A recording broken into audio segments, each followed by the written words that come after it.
I want to start with one more story about veterans, about my father. You know, Joseph Campbell would say that the soldier is the one who has given himself or herself to a cause much greater than themselves. That they've recognized that the community is larger than just themselves. And so they've learned to give their very lives to something bigger than their life. And so I had this really unique situation growing up because my father was a combat Marine and he was gone a lot. My grandparents took a huge role in parenting my younger sister and brother, and particularly me. I was the eldest child in my mother and dad's family. And so my grandparents were this always affirming and always grace-filled and this presence in my life that said everything can be forgiven, nothing is beyond repair. I was always okay. These were the kind of parents who never raised their voice, never raised their hand to me.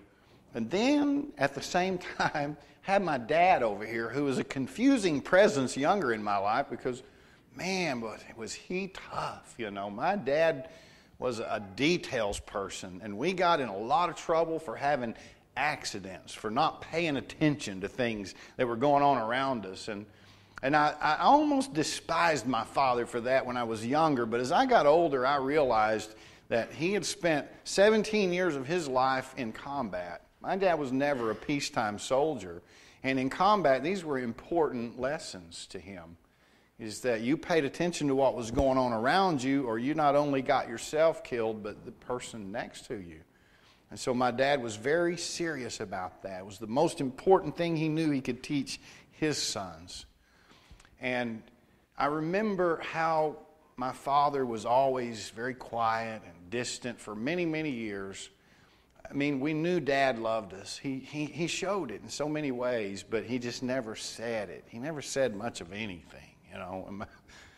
And then I was there when his father was ill with cancer, and so here was this stoic Appalachian coal miner and his Marine son saying goodbye to each other, and we were coming back to Texas not to return until time for the funeral, and there's my dad and his dad saying goodbye to each other, not just for the summer or the next year, but for a lifetime, and there were no tears.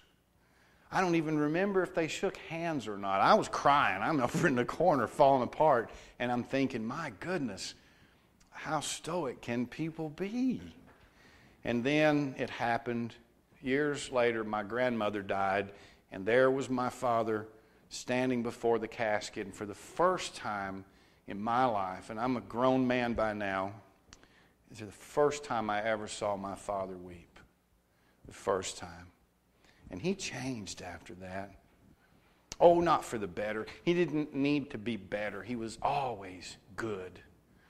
But there were things that we really liked about the change.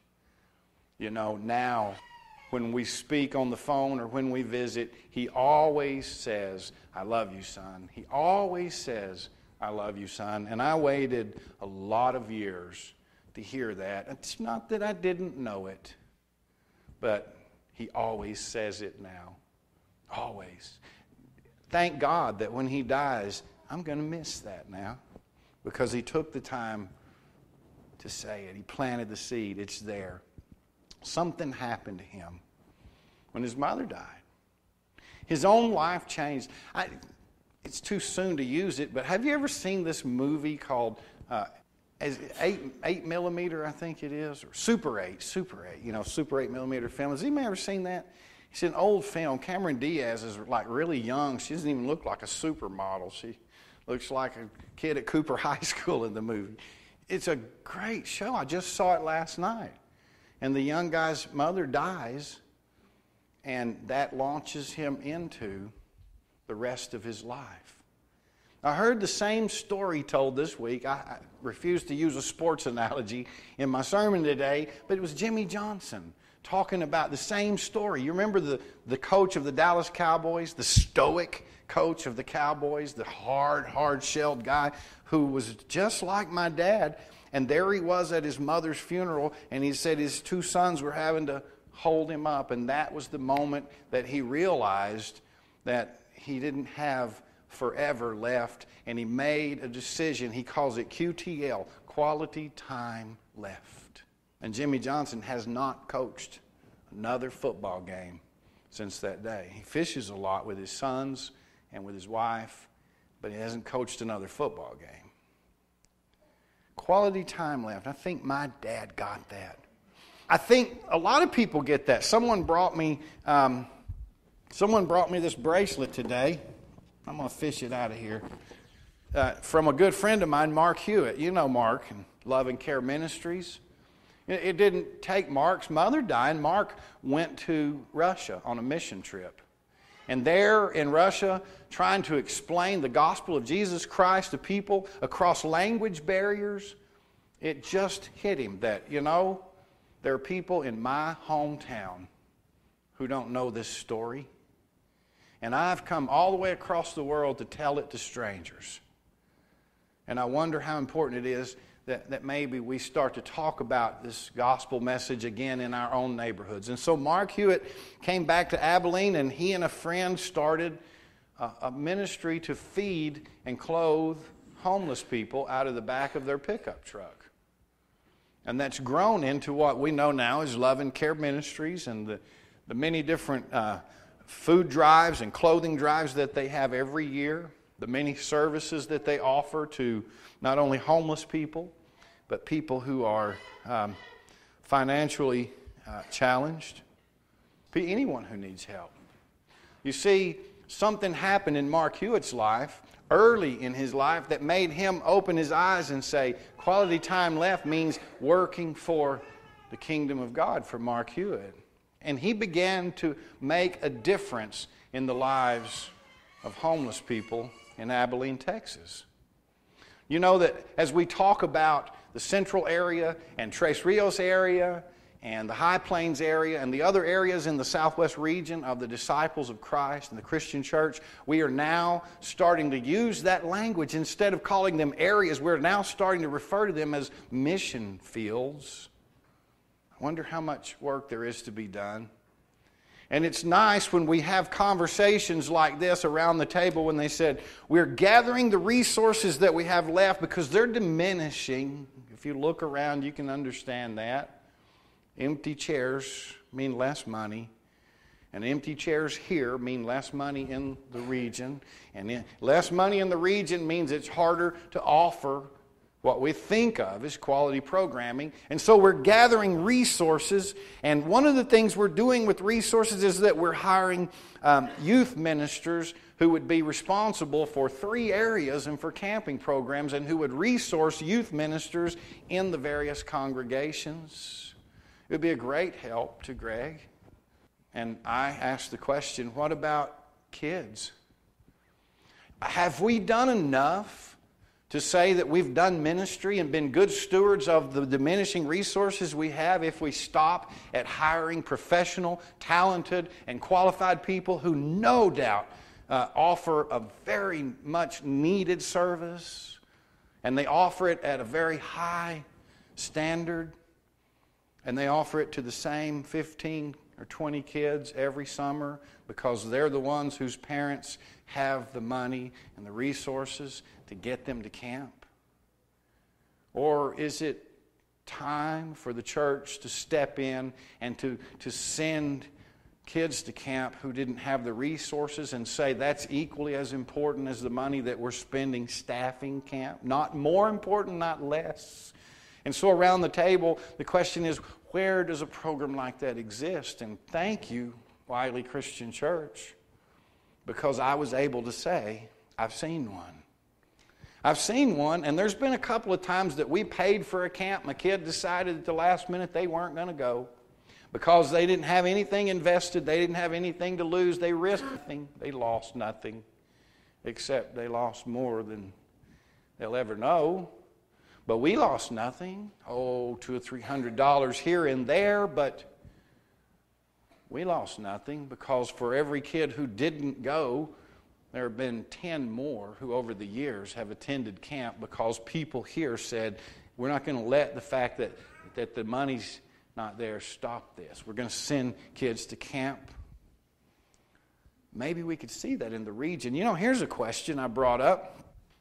Maybe instead of talking about how we can take regional resources, which we haven't done yet, and help provide health care for staff members and pastors throughout the region, because many of them serve congregations who are even smaller than Wiley Christian Church, and there's no way that they could provide them with something as costly as health care, yet something as important. But why do we keep stopping there? What if we began to think at the regional level of what it would take to provide health care services to everyone in the region? And maybe we can't get there. I don't know. But if you look at the Presbyterian Care Mission up on the hill here, there is an example of where people whose lives have been changed by their experience with Jesus and their experience with church, and they have said, we're going to stop trying to vote the right candidate in who will push the government into providing for all the people, and we're going to take the responsibility and say that our hope may not be sustained in the leaders of this world, but in God our hope is sustained, and we become active and involved in ministry of God toward God's people. Here's the problem. This is a big problem. On the one hand, you can say that you can't trust the princes of this world and the powers of this world, and the church has to take responsibility because we are the hands and feet of Christ, and God needs us to be active and involved. And so there's a danger in saying the Lord blesses those who are oppressed. The Lord lifts up the humble. The Lord takes care of those who are being neglected. And if we get too wrapped up in that, it's easy to go home at the end of the day and say to the poor and the oppressed, you'll be okay. God will redeem and justify you in the end. And we have done nothing with the gifts that God has given us. The other danger is this, that like many people who have answered a very good call to ministry, to feed the poor, to offer education, to offer health care, to offer so many much needed social services, that we can become lost in the idea that the church is yet just another social agency. And then we're left with this problem. If God gives sight to the blind, and the church is God's hands and feet doing the work, why are there still blind people in the world? Why are there still sick people? Why are there still prisons? Why are there still people in jail? Why are there still the oppressed? Jesus said even himself to his own disciples, the poor will be among you always. This is confusing. What is the answer? It occurs to me that there can be a really good ministry going, and that people can be meeting a need that society has presented and doing it in a godly way, and God is working through them, and they still may be really conflicted people.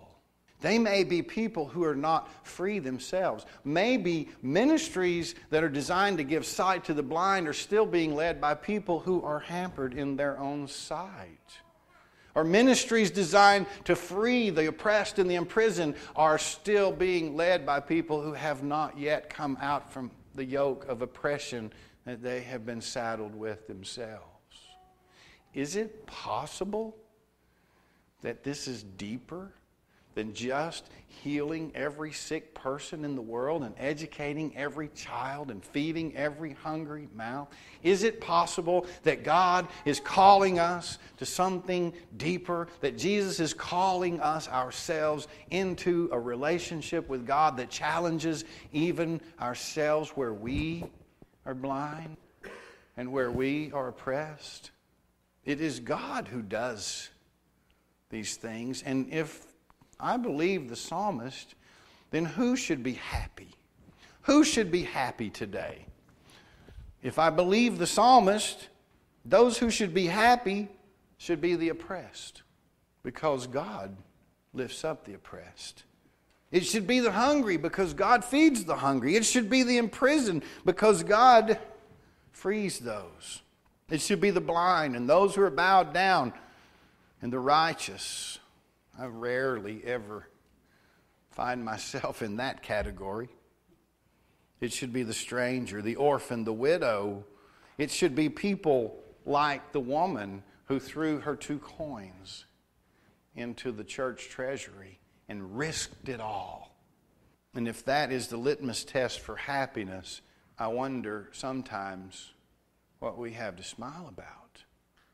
But then, perhaps we are blinder than we thought. Perhaps we are hungrier than we realized. Close your eyes for a moment. And I want you to think of something. Where in your life have you alienated yourself from others? Where are you the stranger? Are you almost there? Are you almost ready to let go and trust God? Where in your life are you unwilling to look at a part of yourself? Or what is it that you are unwilling to admit? Where are you blinded? Are you almost there? Has God given you people and resources in your life and you can see that the healing is right in front of you and you are still reluctant to let go and grasp hold of that blessing? Have you allowed passion or fear or addiction to rule over you? Are you still living under an oppression that God has given you a way out of? Are you that person who's staring at the people in your life who are ready to walk with you through this? And you've said to God, not yet today. Where are you afraid to let go of some false security and risk everything to be all that God has called you to be and to know all that God has for you? Where are you imprisoned? Where are you refusing to move forward when God has sent you the resources and the people and you're still not ready to let go, to reach out, to move forward? It is the Lord who opens our eyes. It is the Lord who sets us free. It is the Lord who reminds us that we are part of something bigger than ourselves. It is the Lord who reconnects us to those who love us in the world about us.